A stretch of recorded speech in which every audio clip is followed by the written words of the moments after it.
Hi hello ನಮಸ್ಕಾರ, welcome back to my YouTube channel. So ಇವತ್ತು ಮಾವಿನಕಾಯಿ ಚಿತ್ರಾನ್ನ ಹೇಗೆ ಮಾಡೋದು ಅಂತ ನೋಡ್ಕೊಂಡು ಬರೋಣ ಬನ್ನಿ. ಅದಕ್ಕೆ ಏನೇನು ಸಾಮಗ್ರಿಗಳು ಬೇಕು ಮತ್ತು ಅದು ಯಾವ ರೀತಿ ಮಾಡೋದು ಅಂತಲೂ ತೋರಿಸ್ಕೊಡ್ತೀನಿ ಬನ್ನಿ. ನಾನು 2 ಮಾವಿನಕಾಯಿ ತೊಗೊಂಡಿದ್ದೀನಿ, ಸೋತಾಪುರಿ ಮಾವಿನಕಾಯಿ. ಅದು ಹಣ್ಣಾಗಿರೋದು ತೊಗೋಬಾರ್ದು, ಪೂರ್ತಿ ಕಾಯಿ ಅಂತ ತೊಗೊಬೇಕು. ಅದು ಹುಳಿ ಮಾವಿನಕಾಯಿ ಬರುತ್ತೆ ಮತ್ತು ಸ್ವೀಟು ಮಾವಿನಕಾಯಿ ಬರುತ್ತೆ. ನಾನು ಸೋತಾಪುರಿ ಮಾವಿನಕಾಯಿ ತೊಗೊಂಡಿದ್ದೀನಿ. ಮಕ್ಕಳುಗಳು ಹುಳಿ ಹುಳಿ ಆದರೆ ತಿನ್ನೋಕ್ಕೂ ಅವ್ರಿಗೂ ಆಗಲ್ಲ. ಸೊ ಅದಕ್ಕೋಸ್ಕರ ನಾನು ಸೋತಾಪುರಿ ಮಾವಿನಕಾಯಿ ತೊಗೊಂಡಿದ್ದೀನಿ. ಅದನ್ನು ನಾನು 2 ತೊಗೊಂಡು ನುಣ್ಣಗೆ ನಾನು ಮೇಲ್ಗಡೆ ಸಿಪ್ಪೆನ ತೆಕ್ಕೊಂಡು ಹಾಗೆ ತೊಳ್ಕೊತಿದ್ದೀನಿ. ಅದನ್ನು ನಾರ್ಮಲ್ಲು ಮತ್ತು ಜಾಸ್ತಿ ಇದಿರೋದು ಇರುತ್ತೆ. ನಾನು ನಾರ್ಮಲ್ಲಾಗಿ ಯಾವುದಿರುತ್ತೆ ಅದರಲ್ಲಿ ತುರ್ಕೊತಿದ್ದೀನಿ ನಾನು ಸಣ್ಣದಾಗಿ.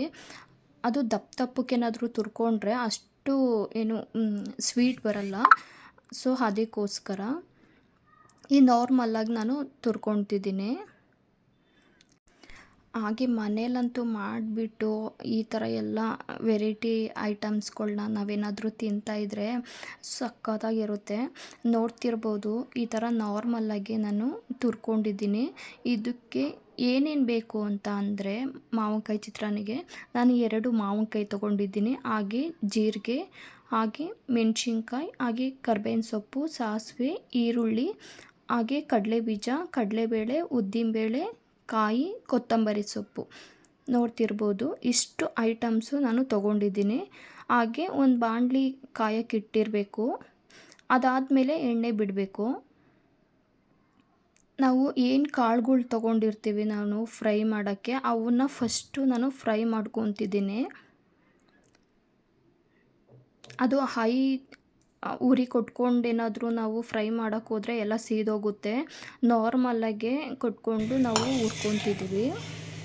ನೋಡಿ, ಕಡಲೆ ಬೀಜನ ಹುರ್ಕೊಂಡು ನಾನು ಎತ್ತಿಟ್ಕೊತಿದ್ದೀನಿ ಸಪ್ರೇಟು. ಹಾಗೆ ಕಡಲೆಬೇಳೆ ಹಾಗೆ ಉದ್ದಿನಬೇಳೆ 2 ಜೊತೆಲೇ ಹಾಕ್ಕೊಂಡು ನಾನು ಹುರ್ಕೊತಿದ್ದೀನಿ. ನಾವೇನಾದ್ರೂ ಡೈರೆಕ್ಟು ಎಣ್ಣೆ ಒಳಗೆ ಹಾಕ್ಕೊಂಡು ನಾವೇನಾದ್ರು ಫ್ರೈ ಮಾಡಿಕೊಂಡು ಎಲ್ಲನೂ ಅದ್ರ ಜೊತೆನೇ ಫ್ರೈ ಮಾಡಿಕೊಂಡ್ರೆ ಅದ್ರ ಟೇಸ್ಟೇ ಬರಲ್ಲ. ಅದಕ್ಕೋಸ್ಕರ ನಾನು ಸಪ್ರೇಟ್ ಎತ್ತಿಟ್ಕೊಂಡಿದ್ದೀನಿ. ಹಾಗೆ ಸಾಸಿವೆ, ಜೀರಿಗೆ ಒಗ್ಗರಣೆಗೆ ಹಾಕ್ಕೊಂಡು ಹಾಗೆ ಮೆಣಸಿನ್ಕಾಯಿನೂ ಕೂಡ ಆ್ಯಡ್ ಮಾಡ್ಕೊತಿದ್ದೀನಿ. ನೋಡಿ, ಎಣ್ಣೆ ಒಳಗೆ ಹಾಕ್ತಿದ್ದಕ್ಕೆ ಚಟ ಚಟ ಚಟ ಅಂತ ಐತೆ. ಹಾಗೆ ಕರ್ಬೇವಿನ ಸೊಪ್ಪು ಕೂಡ ಆ್ಯಡ್ ಮಾಡ್ಕೊತಿದ್ದೀನಿ. ಅದು ಫ್ರೈ ಆದಮೇಲೆ ಸ್ವಲ್ಪ ಈರುಳ್ಳಿನೂ ಕೂಡ ನಾನು ಹಾಕ್ಕೊಂಡಾದ್ಮೇಲೆ ಸ್ವಲ್ಪ ಉಪ್ಪು ಎಷ್ಟು ಬೇಕು ಅಷ್ಟನ್ನು ಸ್ವಲ್ಪ ಹಾಕ್ಕೊಬೇಕಾಗುತ್ತೆ.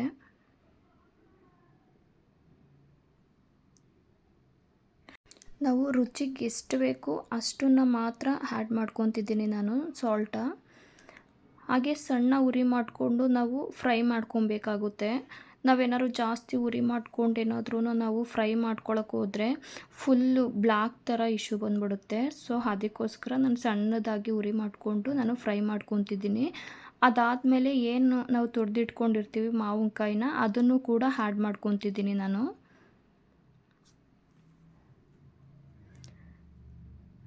ನೋಡ್ತಿರ್ಬೋದು ನೀವೇ, ಈ ಥರ ನಿಧಾನವಾಗಿ ನಾವು ತಿರುಗಿಸ್ಕೋಬೇಕಾಗುತ್ತೆ.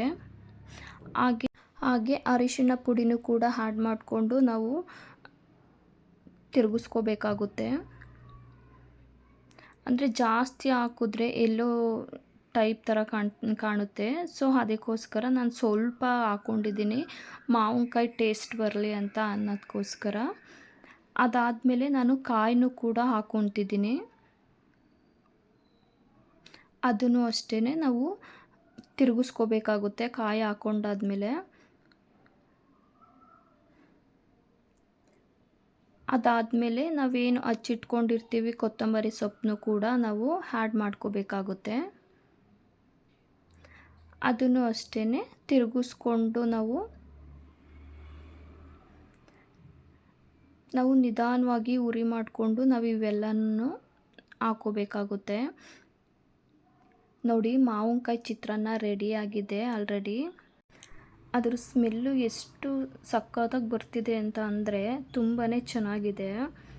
ಹಾಗೆ ನಾವು ಸಪ್ರೇಟ್ ರೈಸ್ ಮಾಡ್ಕೊಂಡಿದ್ದೀನಿ. ಅದಕ್ಕೆ ನಾವು ಗೊಜ್ಜು ಏನು ಮಾಡ್ಕೊಂಡಿರ್ತೀವಿ ಅದನ್ನು ಹಾಕ್ಕೊಂಡು ಕಲಿಸ್ಕೋಬೇಕಾಗುತ್ತೆ. ಏನಾದರೂ ಸ್ವಲ್ಪ ಏನಾದರೂ ಸಪ್ಪೆ ಏನಾದರೂ ಕಂಡ್ರೆ ಸ್ವಲ್ಪ ಸಾಲ್ಟು ಕೂಡ ಆ್ಯಡ್ ಮಾಡ್ಕೋಬೇಕಾಗುತ್ತೆ ನಾವು ಎಷ್ಟು ಅನ್ನಕ್ಕೆ ನಾನೇನು ಉಪ್ಪು ಹಾಕಲ್ಲ. ಸೊ ಅದಕ್ಕೋಸ್ಕರ ನಾನು ಸಪ್ರೇಟ್ ಈ ಥರ ಉಪ್ಪು ಹಾಕ್ಕೊಂಡು ನಾನು ಕಲಿಸ್ಕೊತೀನಿ. ಅದಾದಮೇಲೆ ನಾವೇನು ಫ್ರೈ ಮಾಡ್ಕೊಂಡಿರ್ತೀವಿ ಕಾಳುಗಳ್ನ ಅದನ್ನು ನಾವು ಆ್ಯಡ್ ಮಾಡಿಕೊಂಡು ನಾವು ಕಲಿಸ್ಕೋಬೇಕಾಗುತ್ತೆ. ಇದು ಲಾಸ್ಟಲ್ಲಿ ಹಾಕಿದ್ರೆ ಕಟುಮ್ ಅಂತ ಅನ್ನುತ್ತಲ್ವ, ತಿನ್ನೋಕ್ಕೂ ಅಷ್ಟೇ ಚೆನ್ನಾಗಿರುತ್ತೆ. ಸೊ ಅದಕ್ಕೋಸ್ಕರ ನಾನು ಹುರಿದಿಟ್ಕೊಂಡು ನಾನು ಲಾಸ್ಟಲ್ಲಿ ಆ್ಯಡ್ ಮಾಡ್ಕೊತಿದ್ದೀನಿ. ನೋಡಿ, ಮಾವಿನಕಾಯಿ ಚಿತ್ರಾನ್ನ ರೆಡಿಯಾಗಿದೆ. ನಮ್ಮ ಮನೇಲಿ ಎಲ್ಲ ಬ್ಯಾಟಿಂಗ್ ಮಾಡ್ತಿದ್ದಾರೆ. ತುಂಬಾ ಚೆನ್ನಾಗಿದೆ ಮಾತ್ರ. ಇವತ್ತಿನ ವಿಡಿಯೋ ಇಷ್ಟ ಆಗಿದೆ. ನಿಮ್ಗೇನಾದ್ರು ಇಷ್ಟ ಆದರೆ ಪ್ಲೀಸ್ ಸಬ್ಸ್ಕ್ರೈಬ್ ಮಾಡ್ಕೊಳ್ಳಿ. Thank you.